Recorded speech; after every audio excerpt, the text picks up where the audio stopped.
ఓ పక్కన పరిశ్రమలు పెట్టడానికి ముందుకొస్తున్నటువంటి ప్రభుత్వానికి ఎదురు దెబ్బలు తగ్గుతుంది రైతుల తిరుగుబాటు. మొన్న కరేడు దగ్గర మామిడి రైతులు తిరగబడితే వాళ్ళని ఇప్పుడు కన్విన్స్ చేసి కలెక్టర్ తలా 20 లక్షల రూపాయలకు ఒప్పించి ఆ భూములు తీసుకుంది. అట్లాగే ప్రకాశం జిల్లాలో ఇప్పుడు జిందాలోలు పెట్టబోతున్నటువంటి దానికి ఆ ప్రాంతంలో భూ సమీకరణకి అక్కడ వాళ్ళని ఒప్పించే పని అక్కడ కలెక్టర్ తీసుకున్నారు. నక్కపల్లిలో ఉన్నటువంటి ప్రజలు తిరగబడితే అక్కడ ఉన్నటువంటి వాళ్ళకి అనుకూలంగా ఉద్యమం మరొక వైపున ఇదే అది వాళ్ళకి అనుకూలంగా ఉద్యమాలు నడుస్తుంటే దాంట్లో అక్కడ ఉన్నటువంటి ప్రభుత్వం పంపించిన దాన్ని రిజెక్ట్ చేస్తున్నటువంటి సిచ్యుయేషను, ఏదైతే స్టీల్ ప్లాంట్ కోసం అన్నటువంటిది దాన్ని వ్యతిరేకిస్తున్నటువంటి పరిస్థితి. ఇంకొక వైపును చూస్తే ఇప్పుడు ఏదైతే భారత్ పెట్రోలియం కార్పొరేషన్ లిమిటెడ్ ఏదైతే బీపీసీఎల్ వాళ్ళు రిఫైనరీ పెడతానికి ముందుకు వచ్చారు, వాళ్ళకి సంబంధించినటువంటి రిఫైనరీ పెట్టడానికి ముందుకు వచ్చారు. దానికి ఎకరాకి ఎంత ఇస్తాం అన్నటువంటిది లెక్క చెప్తే మాకు ఇది చాలదు అంటూ రైతులు తిరగబడ్డటువంటి లెక్క. గ్రామస్తులకు అలాగే ల్యాండ్ అక్విజిషన్ కింద వచ్చిన జాయింట్ కలెక్టర్ గారికి, ఎంఆర్ఓ గారికి, మ్యాటర్ బోర్డు డిప్యూటీ కలెక్టర్ గారికి ప్రతి ఒక్కరికి నాకు ధన్యవాదాలు. సార్ లాస్ట్ అంటే 2023 నుంచి మా డిమాండ్స్ చెప్పుకుంటూనే వచ్చాం, కానీ లాస్ట్ ఇయర్ వాళ్ళందరూ మారిపోయారు. లాస్ట్ మీటింగ్ మీరు వచ్చారు, మేము కొన్ని డిమాండ్స్ చెప్పాం, కానీ మీరు ఆ రోజు ఏం చెప్పారంటే ఓన్లీ మీ రిజిస్ట్రేషన్ వాల్యూ గురించి మీకు వచ్చేది 12 లక్షలు మాత్రమే, మేము అన్ని ఇంట్రెస్ట్ అన్ని కలిపి 20 లక్షలు ఇస్తున్నాం, అంతకన్నా ఒక్క పైసా కూడా రాదన్నారు. ఓకే, మీరు చట్ట ప్రకారం చెప్పారు. మేము కూడా ఏం చెప్తున్నామంటే మా పొలం ఎంత ఉందో పట్టా పొలం, మా చెరువు ఎంత ఉంది, దీన్ని బేదా చేసుకుంటే మాకు వచ్చేది 10 లక్షలు. మాకు 650 పట్టా పొలం ఉంటే 650 ఎకరాలు గ్రామ చెరువు ఉంది, ఇంకా శ్మశానాల్లో ఎన్ని కలిపి 100 ఎకరాలు ఉన్నాయి. మాకు టోటల్ వేసుకుంటే 9.5 లక్ష 10 లక్షలే మాకు ఎకరాకి గిట్టేది. మీరు ఏం చెప్తున్నారు? మేమేం చెప్పాం సార్ ఆ రోజు? మీరు బీపీసీఎల్ అంటే భారత్ పెట్రోలియం కార్పొరేషన్ లిమిటెడ్, కంపల్సరిగా దాని డంపర్లు వచ్చేసి మన నందేపాలెం దగ్గర పడతాయి. మనం బట్టలు ఆరేసుకునే దానికి కూడా మిద్ది మీద సోమరులాగా వస్తాయి బట్టలు. వైట్ బట్టలు ఆరేసుకోవాలంటే భయపడాలా, ఎందుకంటే బహుశా ఇలా కొంతమంది తెలిసినట్లేదు, కృష్ణాపట్నం పోతే ఊళ్ళు ఖాళీ అయిపోయింది. మేము బట్టలు ఆరేసుకునే పరిస్థితి కూడా లేనప్పుడు మాకు ఊరు నుండి ఏం ముద్రీకండి సార్. ఇక్కడ మాకు 6.5 ప్యాకేజీ మటు కంపల్సరీగా ఆ రోజు మీరు మాట్లాడిన తర్వాతే మీటింగ్ పెట్టండి సార్. మేము కొన్ని డిమాండ్స్ చెప్పాం, ఆ డిమాండ్స్ సాల్వ్ చేసిన తర్వాత మీటింగ్ పెట్టండి అన్నాం. మీరు 10 డేస్ అడిగారు. ఈ 10 డేస్ లో మేము మాట్లాడుకునేది అట్లా పక్కన పెట్టి మేము చెప్పింది ఏంది? మీరు ఆ 20 lakhs దాని మీద మేము పొలం ఇవ్వాల్సిందే, మేము తీసుకునేదే. మీకు పోర్ట్ వచ్చింది కాబట్టి పోర్టుకి అనుసంధానంగా ఈ అనుకూలం కాబట్టి ఫ్యాక్టరీలు వస్తాయి అంటారు.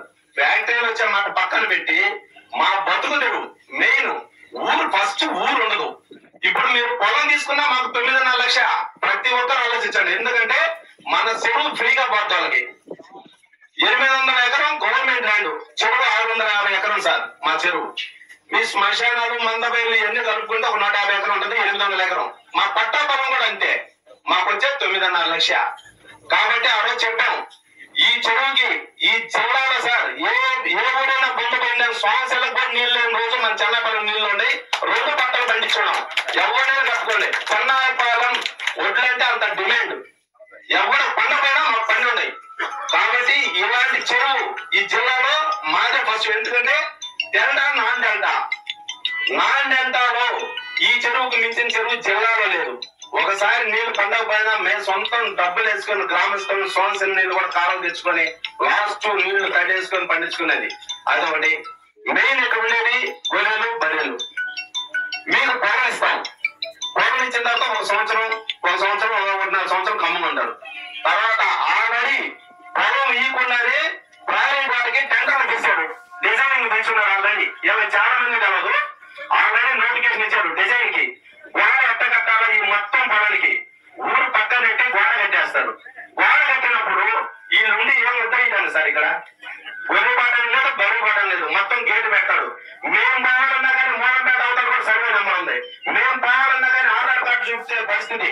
ఎందుకంటే కృష్ణాపట్నం ఒకసారి వెళితే మెయిన్ గేట్ నుంచి పోయిన తర్వాత అక్కడ ఒక మత్స్యకారు గ్రామం పల్లి కాపులు ఉన్నారు. ఆ గుమ్మం దెబ్బ ఆ ఊరికి పోవాలంటే ఆధార్ కార్డు ఉంటేనే లోపల పడిస్తారు. ఒక మనకు అమ్మాయి ఇచ్చిన వాళ్ళు ఈ ఊరికి వచ్చినా వాళ్ళ ఆధార్ తెచ్చుకోవాలి. కానీ మర్చిపోవాలంటే అక్కడి నుంచి అక్కడ వెనక్కి వెళ్ళిపోవాల్సిందే. ఆధార్ కార్డు లేకపోతే మనకు వచ్చేది లేదు. ఎందుకంటే మాకు సర్వే నెంబర్ ఊరు లోన్ ఉంది, ఊరు మధ్యలో జరుగుతుంది.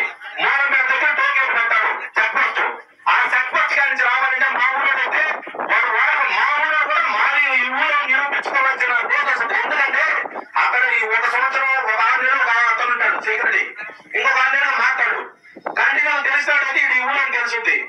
తక్కువ వచ్చాడు మాకు ఇంకోటి సెక్యూరిటీ వచ్చాడనుకో మాది ఊరని చెప్పుకునే దౌర్భాగ్య పరిస్థితి కూడా మాకు వస్తుంది. ఎందుకంటే ఆధార్ కార్డు చూపినప్పుడు. కాబట్టి మీరు అన్ని విషయాలు మీరు అన్ని చెప్పాను. మాకు మీరు ఇలా ఏమనుకుంటున్నారంటే ఒక 50 లక్షలు ఒక 50 లక్షలు వస్తుంది అనుకుంటారు. మీరు చెప్పిన మా యానిమేషన్ ప్రకారం మీరు వచ్చేది కేవలం 12 లక్షలు. కాబట్టి అన్ని కలిపి 20 లక్షలు వస్తుందని చెప్పున్నారు. అది బహుశా చాలా మంది తెలియదు. కాబట్టి మేము ఆల్రెడీ 25 లక్షలకి 4 సంవత్సరాల కింద చెప్పాను. 4 సంవత్సరాలు కొనుక్కొని రిజిస్టర్ చేయించుకున్నాం. కానీ ప్రతి రైతు ఏం ఆలోచిస్తాడంటే ఇక్కడ 2,50,000 మాగాడి 2,50,000 చేసుకుంటే ఒక 20,000 30,000 రిజిస్ట్రేషన్ అయిపోతుందని చెప్పి అనుకున్నారు. కానీ ఇక్కడ మన పోర్టు పడి మనకి ఈ విధంగా నిలువున గొంతు కోస్తారనే సంగతి ప్రభుత్వం ఎవరికి తెలియదు. కాబట్టి మీరు దయచేసి మేము పొలాలు ఇచ్చేది పక్కన పెట్టి మాకు R&R ప్యాకేజ్ కానీ మాకు ఏం చేయగలుగుతారు మీరు ఏం చేస్తారు అది ముందు మాకు డిమాండ్స్ మేము చెప్పినవన్నీ రాసుకుంటున్నారు. 6 సార్లు మీటింగ్ జరుగుతుంది 2023 నుంచి. అవి మొత్తం ఇది పరిస్థితి.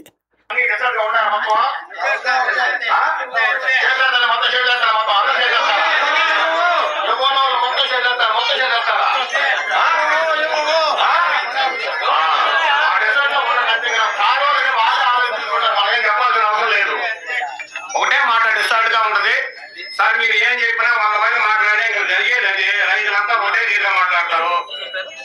అదే రమణయ్య సార్, రమణయ్య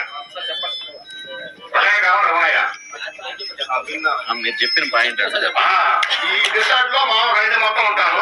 దానికి ఏమైనా ఇచ్చేవాడు కూడా ముందుకు వచ్చాడనుకో మేము మాట్లాడుకుంటాం వాడి సంగతి. అది భూములైతే ఇచ్చే ప్రసక్తి లేదు అన్నటువంటి పాయింట్ని తేల్చి చెప్తున్నారు.